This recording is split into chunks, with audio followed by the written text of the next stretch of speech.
Good morning class 4। चलिए हिंदी की book Hindi व्याकरण और हिंदी व्याकरण की कॉपी निकाल लीजिए। हिंदी बुक में पाठ 11 विराम चिन्ह खोल लीजिए। तो खोल लिए बच्चों, ये पाठ 11 है विराम चिन्ह। इसे इंग्लिश में कहेंगे पंक्चुएशन। विराम चिन्ह का मतलब होता है किसी भी वाक्य को बोलने के बाद रुकना। विराम चिन्ह का मतलब होता है रुकना। तो आइए हम इसे पढ़ते हैं। मैं इसे पढ़ रही हूँ, घर पे आप इसे पढ़िएगा। विराम का अर्थ है रुकना, यानी विराम का क्या अर्थ है?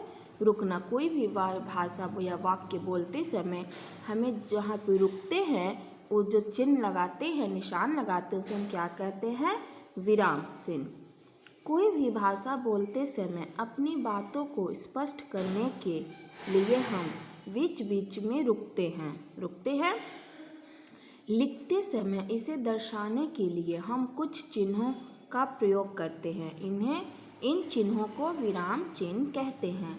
हम जब कोई वाक्य लिखते हैं, एक सेंटेंस लिखते हैं, एक वाक्य लिखते हैं, तो हम वहाँ पे रुकते हैं। रुकने के बाद एक ऐसे स्टैंडिंग लाइन या प्रश्न चिन्ह, कोई भी एक चिन्ह का यूज़ करते हैं, उसे हम कौन सा चिन्ह कहते हैं? विराम चिन्ह।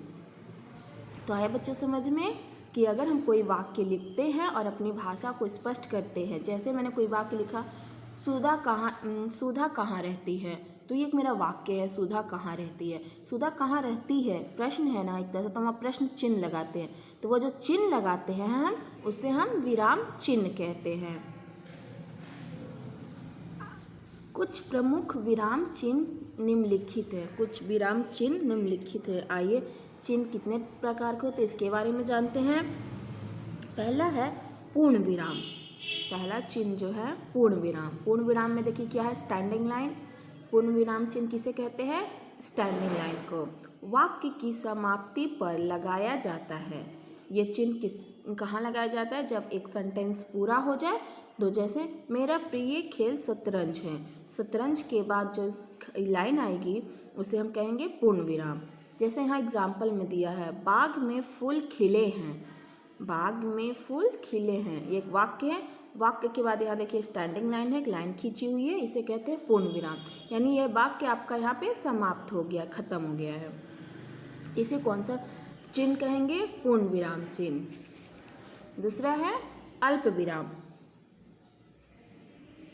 दूसरा क्या है? अल्प विराम।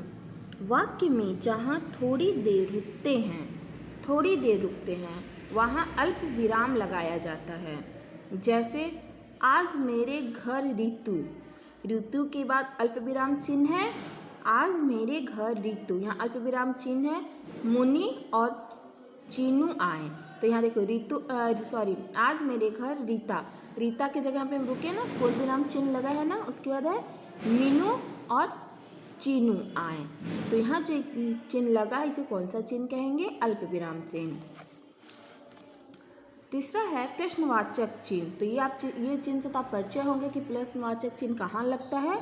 जिस वाक्य में प्रश्न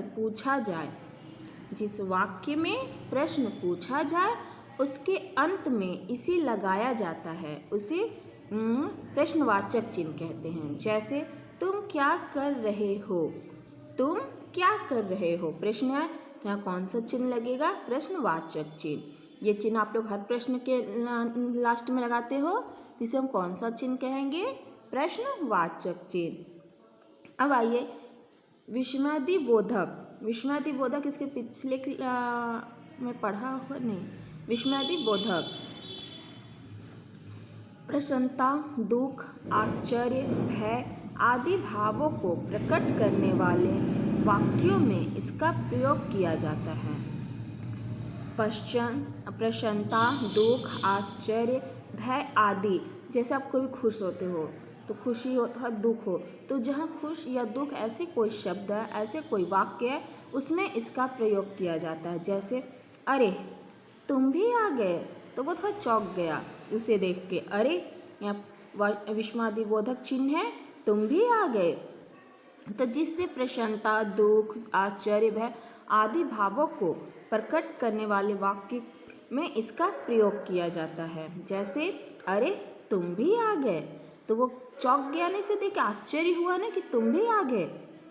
तो ये हमारा था विराम चिन्ह। विराम चिन्ह, कुछ प्रमुख विराम चिन्ह निम्नलिखित है, कितने पे हैं? पहला पूर्ण विराम चिन्ह, अल्प विराम चिन्ह, प्रश्नवाचक चिन्ह, विस्मयादिबोधक चिन्ह। तो इसे आप मैंने पढ़ा दिया है, इसे आप पढ़िएगा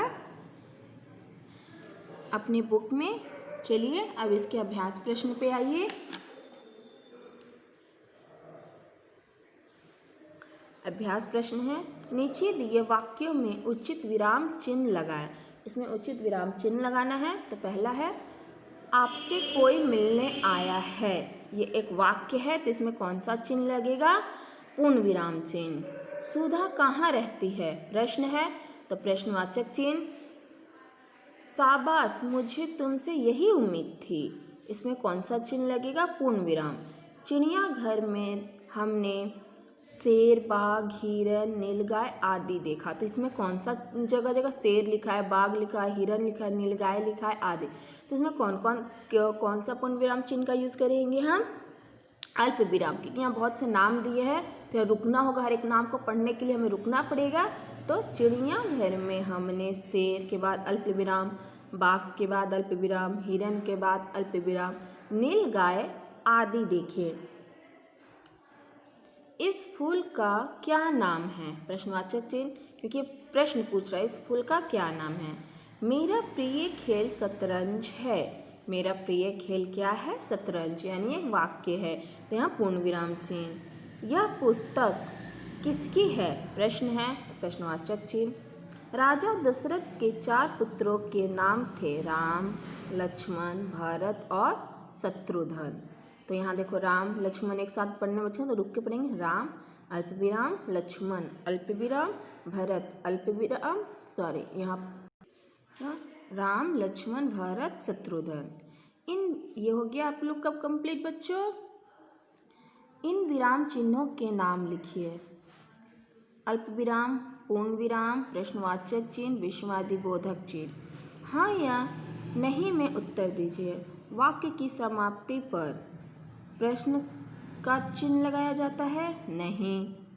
थोड़ा कम रुकने के लिए अल्प विराम चिन्ह लगाते हैं? हाँ। हर्ष, शोक, आश्चर्य आदि भाव को प्रकट करने वाले वाक्य में विस्मयादिबोधक लगाया जाता है? हाँ। प्रश्न पूछने पर वाक्य में पूर्ण विराम लगते हैं? नहीं। तो ये बच्चों मैंने आपको बुक में अभ्यास कंप्लीट करवा दिया। अब अपनी कॉपी निकालिए, उस पर प्रश्न उत्तर लिखिए। तो कॉपी निकालिए बच्चों, ऊपर हेडिंग डालें प्रश्न उत्तर। पहला प्रश्न है, विराम चिन्ह किसे कहते हैं? तो लिखते समय हम कुछ चिन्हों का प्रयोग करते हैं, इन चिन्हों को विराम चिन्ह कहते हैं। तो ये प्रश्न उत्तर आपको अपनी कॉपी में लिखना है बच्चों। तो लिख लिए। चलिए, तो ये हमारा विराम चिन्ह अभ्यास कंप्लीट हो गया है।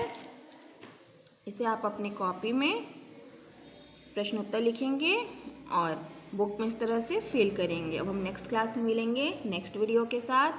बाय बच्चों।